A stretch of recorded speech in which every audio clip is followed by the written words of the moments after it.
Hello everybody. Sorry I've kind of gone and disappeared on you for a while there. Things have been pretty crazy here. So anyway, I'm going to show you how to make this gum holder. And it's actually pretty easy. I've already got everything cut and prepared, so we're going to go through this pretty quickly. I'm basically going to show you how to assemble it and show you kind of what you need to do it. Start off, this is a pack of Dentyne gum.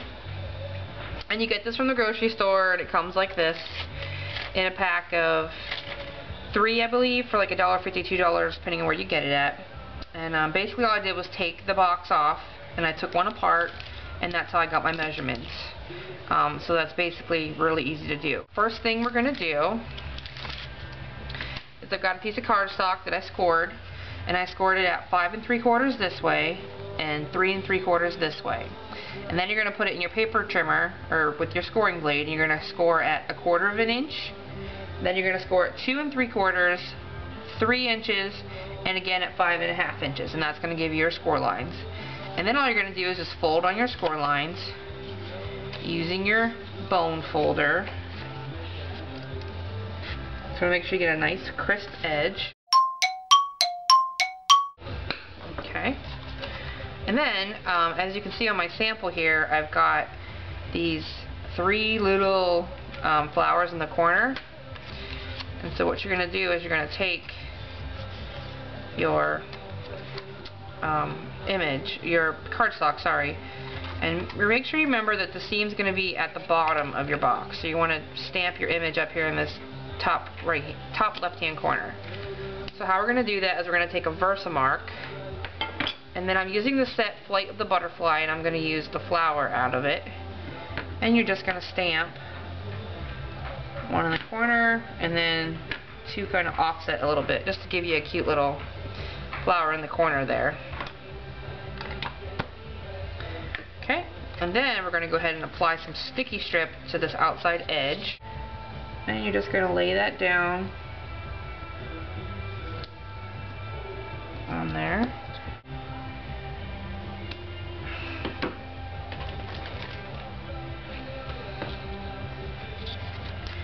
Just go ahead and peel that off. Now, if you peel it off and there's a little bit of an overhang, you just kind of want to fold it over a little bit, because this edge is very skinny. I think it's just a tiny bit skinnier than what the sticky strip is. Okay? And then you're just going to adhere your 2 flaps together.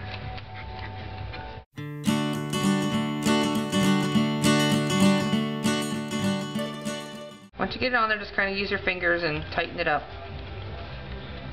Press it down, make sure you've got a good seal on there. And if you want, take your pack of gum and slide it in and make sure it goes in and everything. It's not going anywhere.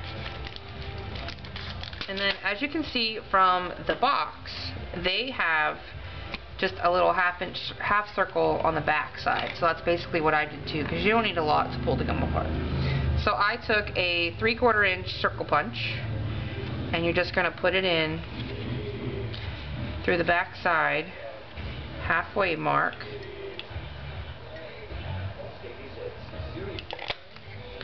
And how I know I got halfway is on these punches there's a little line right here on each side, and that lets you know you're halfway through your circle. So that's the best way to do that.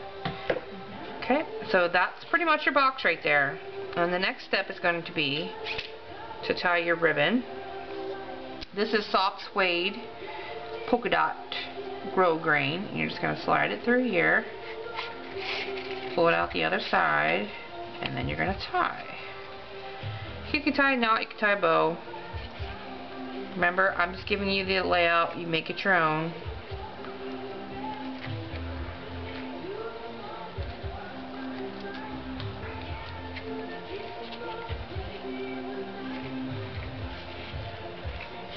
Okay.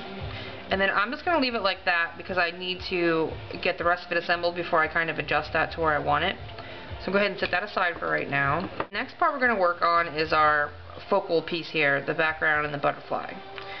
So then you're going to take another piece of cardstock, and this, I believe, I didn't put down the measurements on that. It's going to be 3 inches wide by 1 3/4 high. And then what you're going to do is you're going to take a small corner rounder and you're just going to round the top 2 corners on that. Like so. And then I took a piece of rose red cardstock and I used the scallop border punch. This is the scallop border punch. And I just used it on a piece of rose red and I just punched it along the border and then I just trimmed off 4 little scallops. So you just trim off the 4 scallops and that's what you're going to use on the back side to get those little scallops sticking out there. But first we're going to go ahead and stamp our sentiment, and we are going to use soft suede, and I'm using the same set, Flight of the Butterfly. Now the one thing to notice on here is that I kind of tilted it a little bit so that my image kind of flows up, so you want to make sure you do that as well.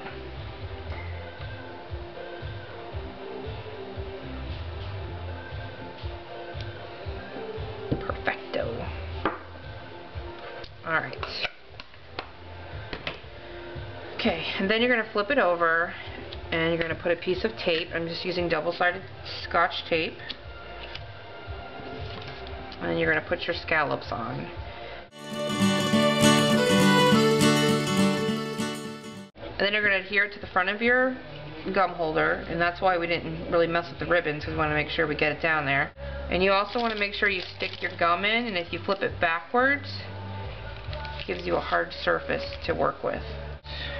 Make sure that's straight, and then just put it down, and then slide your gum back out, and then move your ribbon up just a tad, and then kind of slide it over.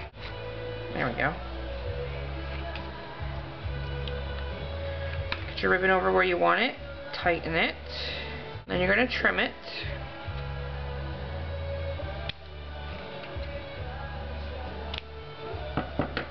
Okay.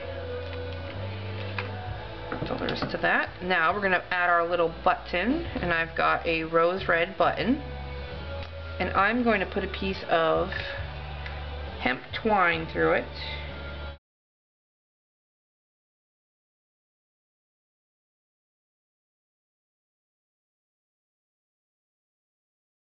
So you've kind of got like this, okay?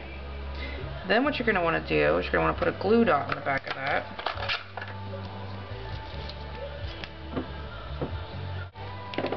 Okay, and then take your scissors and trim off the excess.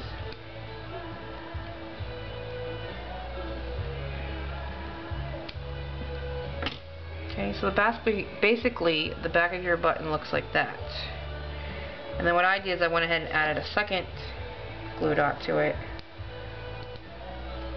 Okay, and then you're just going to put it onto your project, kind of at the tail end, there like that. And now for your butterfly. Everybody knows I love my Stamp-A-Majig. In case you're not familiar with the Stamp-A-Majig, I will show you how to use it. So what you do is you take your tool, this tool part here, then you take the imaging sheet and you flush it up tight into the corner there. Then you take your stamp, ink it up, and I'm inking it up with more mustard, flush it into the corner and stamp down. And then you have your image on the imaging sheet, and then you place it over the image where you want it to go, and you see you have perfectly lined up every time. This works great for alphabets or anything like that. Place your tool down, remove the imaging sheet, and then just stamp down, and voila! Perfect placement every time. If I ever leave this world alive, well, thank you for the things you did in my life. If I ever leave this world alive, I'll come back down and sit beside your feet tonight. Wherever